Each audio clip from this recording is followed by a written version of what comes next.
ایک بدماش نے کہا تھا، یہ ان کا مفکر ہی ہے ایک، اس نے کہا تھا مسلمانوں سے 4 چیزیں مٹا دو تو مسلمانوں کا وجود ختم ہو جائے گا۔ 4 چیزیں جب تک ان کے اندر ہیں یہ کبھی مٹ نہیں سکتے۔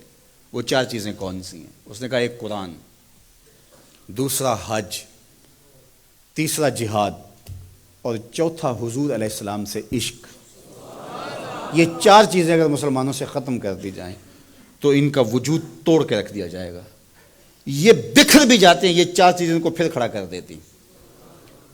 تو قرآن مجید غیر متبدل ایک پیغام حق ہے اور اس کی زیر زبر بھی نہیں بدل سکتی۔ یہاں چچینیا میں اور ان ریاستوں کے اندر جب قرآن مجید چھین لیا گیا اور مدارس بند کر دیے گئے، مسجدوں کو تالا لگا دیا گیا، اور جو سبزی بھی بیچتے تھے وہ سبزی بھی دیتے تھے، قرآن کی آیتیں بھی سکھاتے تھے۔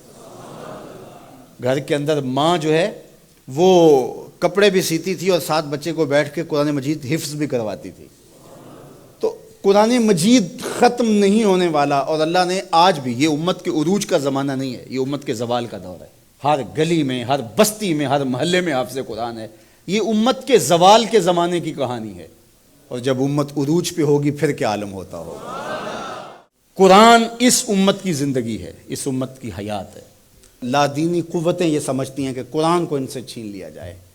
میں کہتا ہوں تم میں جرأت ہے تو قرآن کے چیلنج کو قبول کرو۔ قرآن نے کہا ان کنتم فی ریب مما نزلنا علی عبدنا فاتوا بسورۃ من مثلہ۔ قرآن کی مثل ایک کی صورت لا کے دکھاؤ۔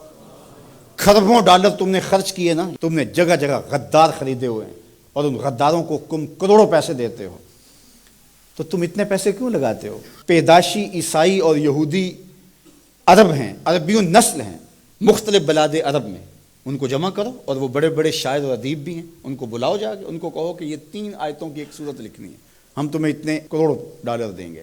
لیکن تیرے سامنے یوں دبے لچے فصحا عرب کے بڑے بڑے، کوئی جانے کے منہ میں زبان نہیں بلکہ جسم میں جان ہے۔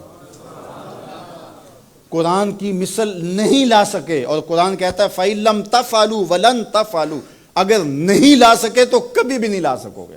یہ قرآن کا چیلنج ہے، اور یہ کسی بند کمرے میں نہیں دیا، یہ کھلی کتاب میں چیلنج آج بھی موجود ہے۔ جو وکیل بحث نہ کر سکے وہ گالیاں دینا شروع کر دیتا ہے۔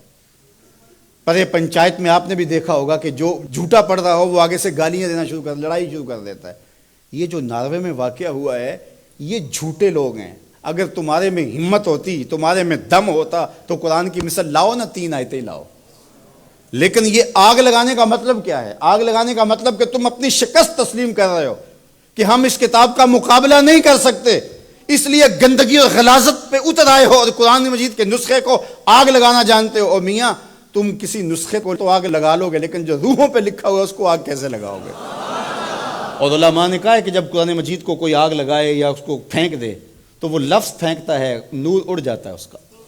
قرآن اللہ کی کتاب ہے، اللہ اس کی حفاظت کرتا ہے۔ تو یہ بات ذہن میں رکھیے، یہ شکست خوردہ ذہن کی علامت ہے کہ یہ جو کچھ کیا گیا ہے، یہ بالکل نکھٹو قسم کے، یہ ہارے ہوئے شکست خوردہ لوگوں کا مزاج ہے کہ وہ کتاب کو آگ لگا رہے ہیں۔ میاں یہ کیا بات ہوئی؟ دنیا کی کسی بھی تہذیب میں ایسا ہوا ہے؟ کوئی بھی دانشور ایسا کرتا ہے؟ تمہارے میں دم ہے، جرأت ہے تو اس کتاب کا مقابلہ کر کے دکھاؤ، اور تم نہیں کر سکتے اور کبھی بھی نہیں کر سکتے۔ اور یہ قرآن کا چیلنج 14 صدیوں سے موجود ہے۔ بڑے بڑے اہل سخن اس زمانے میں تھے جن کے سخن کا طوطی بولتا تھا، اور جو قادر الکلام شاعر اور ادیب اور فلسفی جو ہے وہ فصحا کہلاتے تھے، لیکن قرآن کا مثل وہ بھی نہیں لا سکے۔ تم کس کھیت کی مولی ہو؟ تو قرآن کل بھی چمکتا تھا، قرآن آج بھی چمکتا ہے، اور قرآن کے اجالے اور قرآن کی روشنیاں باقی رہیں گی۔ تو صاحب یہ بات ذہن میں رکھیے کہ اس کتاب سے ہمیں زندگی ملے گی، کتاب سے کبھی بھی دور نہ ہونا۔ چاہے 2 رکوع روزانہ قرآن مجید کی تلاوت معمول زندگی بنا لو، تمہارا کوئی دن قرآن کی تلاوت کے بغیر نہ گزرے۔ قرآن دن کے اجالوں میں اور رات کی تنہائیوں میں پڑھو، قرآن کے ساتھ جڑ جاؤ۔ یہ کتاب زندہ ہے، بلکہ اقبال نے تو کیا خوب بات کہی کہ فاش گوئیں مانچ در دل مزمرست، این کتاب نیز چیزیں دیگر است۔ اقبال کہتا ہے میں کھل کے نہ کہہ دوں جو میرے سینے میں چھپا ہے، یہ کتاب نہیں، یہ کوئی اور ہی شے ہے۔